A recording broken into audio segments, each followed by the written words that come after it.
اس دسمبر کو ہمارے آزاد کشمیر کے ایک بہت بڑے بزرگ خواجگان خواجہ محمد صادق نقشبندی صدیقی رحمۃ اللہ تعالی علیہ کا عرس پاک ہے آج کوٹلی کے اندر۔ اور آپ کی پہچان کیا ہے؟ آپ میرپور کا ایک گاؤں تھا چیچیاں شریف، چیچی گجر قوم کی ایک گوت ہے، اور اسی سے دو گاؤں تھے چیچیاں اور گورسیاں۔ تو چیچیاں کے اندر آپ کے آباء و اجداد رہتے تھے، پھر وہ منگلا ڈیم کے اندر آ گیا، تو کچھ ان کے خاندان جیلم کے اندر آباد ہو گئے، کالا دیو کے اندر، اور خود حضرت جو ہے وہ کوٹلی تشریف لے گئے۔ کوٹلی میں انہوں نے جا کر سب سے پہلا کام کیا کیا؟ اللہ اکبر اللہ اکبر، وہی کام کیا جو سنت مصطفیٰ صلی اللہ تعالیٰ علیہ وسلم، اللہ کے نبی صلی اللہ علیہ وسلم نے مدینہ طیبہ کے اندر پہنچ کر پہلے کا کام کیا تھا۔ قباء کے اندر قیام فرمایا تو وہاں بھی مسجد بنائی، لمسجد اسس علی التقوی من اول یوم احق ان تقوم فیہ۔ قباء کے اندر حضور نے قیام فرمایا۔ اچھا، ہم جہاں بھی کہیں پہنچتے ہیں، ہجرت کرتے ہیں، مائگریشن کرتے ہیں، تو سب سے پہلے جا کر کیا کہتے ہیں؟ یار کوئی گھر کا انتظام کرو میرے لیے، میرے بچوں کے لیے، اور یار کوئی ساڑھے واسطے گھر کا انتظام کرو، بچے کتنے رہن گے، کوئی سر چھپان کی جگہ، اور بیلیوں کو کر دیو یار۔ سب سے پہلے کیا کہتے ہیں؟ یار کوئی چھت تو ہمارے لیے۔ لیکن آقا دو جہاں صلی اللہ علیہ وسلم جب مدینہ طیبہ کے اندر پہنچے تو حضور علیہ السلام نے سب سے پہلے اللہ کا گھر تعمیر کیا، اور میں اپنے گھر تو بنتے رہیں گے، بن جائیں گے، پہلے اللہ کی عبادت کے لیے۔ پھر آگے تشریف لے گئے، مسجد نبوی کی بنیاد رکھی، اپنے ہاتھوں سے آقا دو جہاں صلی اللہ علیہ وسلم نے زمین کو خریدا۔ سیدنا صدیق اکبر رضی اللہ تعالیٰ کے نصیب پر قربان کہ مسجد نبوی کی پہلی پیمنٹ ادا کی، سبحان اللہ۔ حضرت خواجہ خواجگان خواجہ محمد صادق رحمۃ اللہ تعالیٰ علیہ جب کوٹلی گلہار شریف کے اندر پہنچے، اس کو اگھار کہتے تھے پہلے، آپ تشریف لے گئے تو گل و گلزار بن گیا۔ آپ نے سب سے پہلے وہاں پر جو ہے مسجد تعمیر فرمائی، بنیاد رکھی۔ آپ پیدا بھی مسجد کے اندر ہوئے، حضرت قاضی سلطان عالم رحمۃ اللہ تعالیٰ علیہ کے گھر پر، جو اللہ کے بہت بڑے ولی کامل تھے، ان کے گھر پر مسجد میں پیدا ہوئے، مسجد کے ساتھ حجرے میں، اور جب آپ کا جنازہ اٹھا تو وہ بھی مسجد کے ساتھ سے اٹھا۔ مسجد سے محبت تھی، آپ مسجد سے پیار تھا۔ اچھا، ہمارا یہ جتنا علاقہ ہے، یہ میرپور ہے، کوٹلی ہے، یہ سارے کا سارا جتنا کشمیر کا یہ جو ایریا ہے، خاص طور پہ ضلع میرپور ڈیم بننے کی وجہ سے 1960 کے اندر لوگ برطانیہ کے اندر چلے گئے، تو لوگ آ کر پیر صاحب کو نظر پیش کرتے، نذرانہ پیش کرتے۔ ایک تو وہاں سب سے اچھا پیارا نظام یہ ہے کہ وہاں لکھ کے لگایا ہوا ہے کہ مہربانی فرما کے نہ کوئی نذرانہ یہاں پر پیش کرے، نہ ہم سے کوئی آ کے تعویذ مانگے، نہ کوئی ملنے کے لیے آئے۔ آپ یہ یقین رکھ لیں کہ ہم آپ کے لیے دعا گو ہیں، آپ ہمارے لیے دعا گو رہا کر۔ کوئی یہاں پر کچھ بھی کرنے کی کوشش نہ کرے، ورنہ یہ ہوتا ہے کہ یہ ڈبہ فلاں کے لیے، یہ ڈبہ فلاں کے لیے، یہ ڈبہ فلاں کے لیے، یہ ڈبہ فلاں کے لیے ہے جی۔ پیری مریدی نام اس کا ہے کہ ہاتھ ملاتے جاؤ اور نذرانے پکڑتے جاؤ، آگے بڑھتے جاؤ، ہاتھ ملاتے جاؤ، نذرانے سٹو، آگے چلو، بس یہ نام ہے آج کے اس زمانے کے اندر پیری مریدی کا۔ لیکن ان بزرگوں نے وہ اسلاف کی یاد کو تازہ کر دیا۔ اللہ اکبر اللہ اکبر۔ آپ کو کوئی نظر پیش بھی کرتا تو آپ فرماتے کہ اپنے گاؤں میں، اپنے علاقے میں کوئی مسجد بنا دو یار، مسجد بنا دو، ہمیں کیا کرو گے، ہم نے 2 روٹیاں کھانی ہیں، ایک کھدڑ کا سوٹ پہنا ہوا ہے۔ اللہ اکبر۔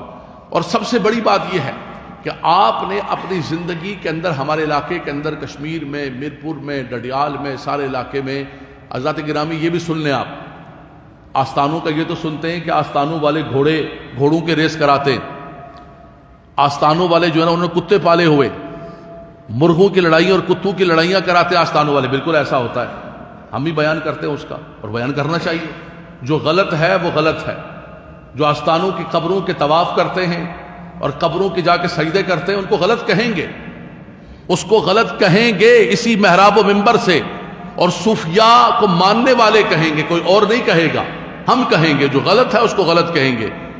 لیکن یار یہ بھی تو بتاؤ کہ کچھ اللہ کے ایسے بندے بھی ہیں جنہوں نے اس زمانے کے اندر اس ولایت کا اور تصوف کا لاج رکھا ہوا ہے۔ ایک تو انہوں نے اپنے ان کے جو بزرگوں کی قبر مبارک ہے، اب ان کی بھی جو قبر مبارک ہے اس کو بند کیا ہوا ہے چاروں طرف سے، اس کے باہر شیشہ ہے، کوئی بندہ جا کر اس قبر کو پکڑ نہیں سکتا ہے کہ جناب جپھیاں مار رہے ہیں، قبروں کو جا کے جپھی مار رہے ہیں، کوئی قبروں کو جا کے سجدہ کر رہا ہے، کوئی قبروں کچھ بھی نہیں، بالکل نہیں۔ دور کھڑے ہوں اور کھڑے ہو کر فاتحہ پڑھیں، بس یہی طریقہ ہے مزار پہ جانے۔ مزار پہ جانے کا اس سے بڑھ کر کچھ نہیں ہے. چند قدم کے فاصلے پر کھڑے ہوں، فاتحہ شریف پڑھیں، سورہ اخلاص پڑھیں، سورہ فاتحہ پڑھیں، ان بزرگوں کو وصال کریں اور ان کے توسل سے اللہ کی بارگاہ سے مانگیں. دینے والی ذات کون ہے؟ یہ بزرگ وسیلہ ہے، یہ بزرگ توسل ہے. جو بھی دیتا ہے سب کچھ باذن اللہ تبارک و تعالی ہوتا. اللہ اکبر. ایک تو انہوں نے یہ نظام کیا، بڑا پاکیزہ قسم کا نظام، ہر قسم کے خرافات سے، بدعات سے حرام.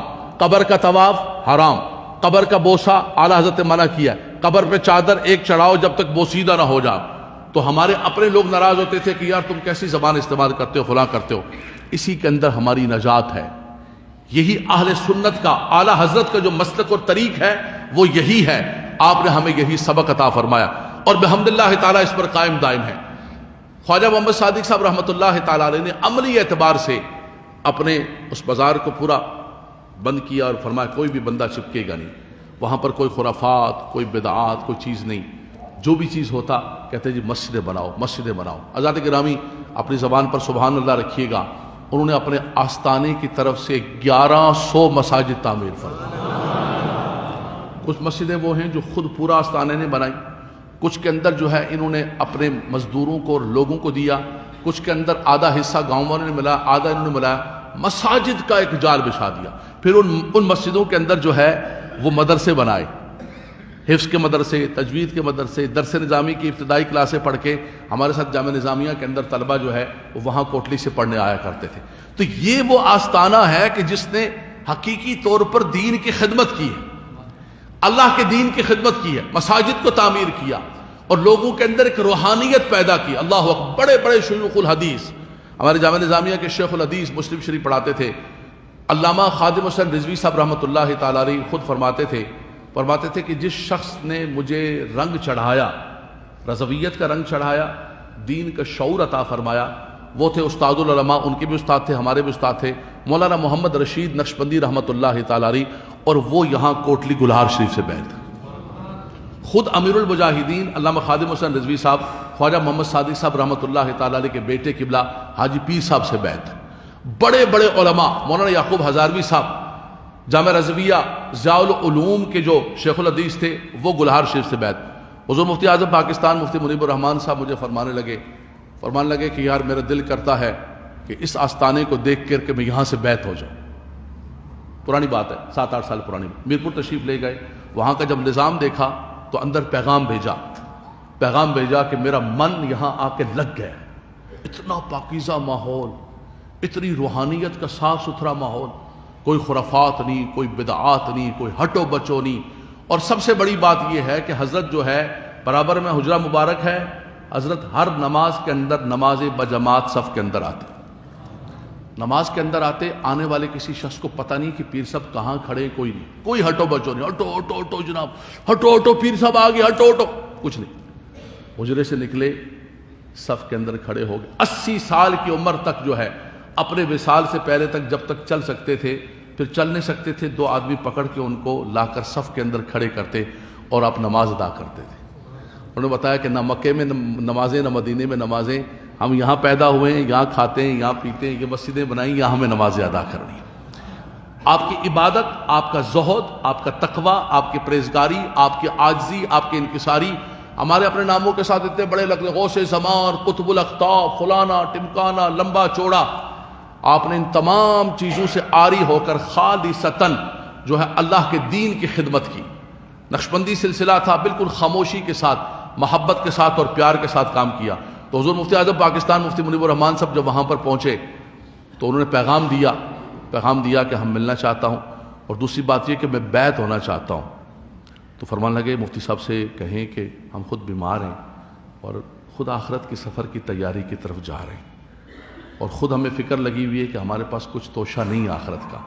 تو سب سے کہیں کہ آپ تو خود بہت بڑے عالم ہیں، آپ تو خود ایک مرشد ہیں، آپ تو خود زمانے کی رہنمائی کرنے والے ہیں، اور ہمیں اس کام سے معافی عطا فرما دیں، ہم بیعت نہیں کر سکتے.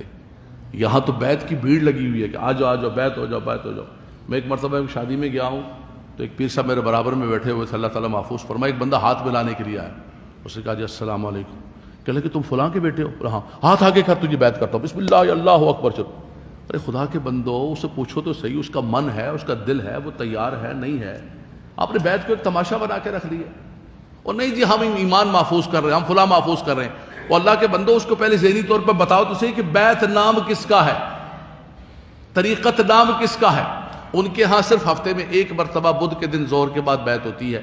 زہر کے بعد جو بندہ ہال میں داخل ہو گیا وہ بیعت کے لیے، ظہر سے لے کر عشاء تک پہلے درس ہوتا ہے، بیعت کے بارے میں بتایا جاتا ہے، بیعت کی شرائط بتائی جاتی ہے، عقائد بتائے جاتے ہیں، نظریات بتائے جاتے ہیں، سلسلہ شریف بتایا جاتا ہے، اس کے بعد جا کر آخر کے اندر بیعت کرتے ہیں۔ وہ بھی کوئی بندہ ذہنی فکری طور پر تیار ہو تب جا کر ہوتا ہے۔ تو حضرت خواجہ خواجگان خواجہ محمد صادق رحمۃ اللہ تعالی علیہ، آج 31 دسمبر کو آپ کا وصال ہوا۔ رات کو 1 بجے ہمیں پتہ چلا، لوگ برطانیہ سے آئے، ہم نے بھی جہاز پکڑا بحمداللہ تعالی، حضور امیر المجاہدین بھی جنازے کے اندر پہنچے، ہم جنازے کے اندر شامل ہوئے، جو وقت دیا ہوا تھا اس وقت پر جنازہ کھڑا ہوا۔ حضرات گرامی، آج کے اس زمانے کے اندر بھی ایسے اللہ تبارک و تعالیٰ کے ولی موجود ہیں، ایسے اللہ تبارک و تعالیٰ کے نیک بندے موجود ہیں۔ جسٹس پیر کرم شاہ صاحب رحمۃ اللہ تعالی علیہ بھیرا شریف سے سفر کر کے ملنے کے لیے جایا کرتے تھے۔ فرمایا میں بھی ایک کام کر رہا ہوں، لیکن یہ بابا بھی کوٹلی میں بیٹھ کے ایک عجیب و غریب کام کر رہا ہے۔ بڑے بڑے بادشاہوں نے ضیاء کے دور کے اندر ایجنسیاں گھومنے لگی وہاں پر کوٹلی کے اندر کہ بھائی پتہ کرو اس بابے کے پاس پیسہ کدھر سے آتا ہے، اتنی مسجدیں بنا رہے ہیں، مسجدوں پہ مسجدیں، مسجدوں پہ مسجدیں، کون پیسہ دے رہا ہے، کون فنڈنگ دے رہا ہے؟ ایجنسیاں گھوم پھر کے پھر ان کے پاس پہنچی۔ فرمایا یہ کہاں سے حضور پیسے آتے ہیں آپ کے پاس؟ فرمایا یہ اللہ کا کام ہے، اللہ تبارک و تعالیٰ بھیجتا ہے۔ مسلح اٹھایا، فرمایا جب مجھے کسی مسجد کے لیے چاہیے ہوتا ہے یہ مسلح اٹھاتا ہوں، رب تبارک و تعالیٰ عطا فرماتا ہے۔ ھذا من فضل اللہ وھذا من عند اللہ، یہ اللہ تبارک و تعالیٰ کی طرف سے ہے۔ تو حضرات گرامی، آج بھی اللہ تبارک و تعالیٰ کے نیک بندے موجود ہیں اگر ہم کرنا چاہیں، اگر ہم زندگی اپنی پاکیزہ بسر کرنا۔ ہم کہتے ہیں زمانہ سارا خراب ہو گیا، سب خراب ہو گئے، سب خراب ہو گئے۔ زمانہ سارا کبھی بھی صحیح رہا نہیں تھا۔ اکثرہم لا یعقلون، اکثرہم لا یؤمنون، اکثر ہمیشہ خراب رہتے ہیں۔ آپ یہ مت سوچیں، آپ کو اگر اچھا رہنا ہے تو آپ راہوں پر رستوں پر چلیں۔ رب تبارک و تعالیٰ سے یہی دعا ہے کہ اللہ تبارک و تعالیٰ ان بزرگوں کے نقش قدم پر چلنے کی توفیق عطا فرمائے، اور سب سے بڑا جو پیغام انہوں نے زندگی کا دیا وہ مسجدوں سے محبت کا دیا، مسجدوں کو آباد کرنے کا دیا، مسجدوں کو بنانے کا دیا۔ اللہ تبارک و تعالیٰ ہمیں اس مشن پر کاربند ہونے کی توفیق رفیق مرحبا۔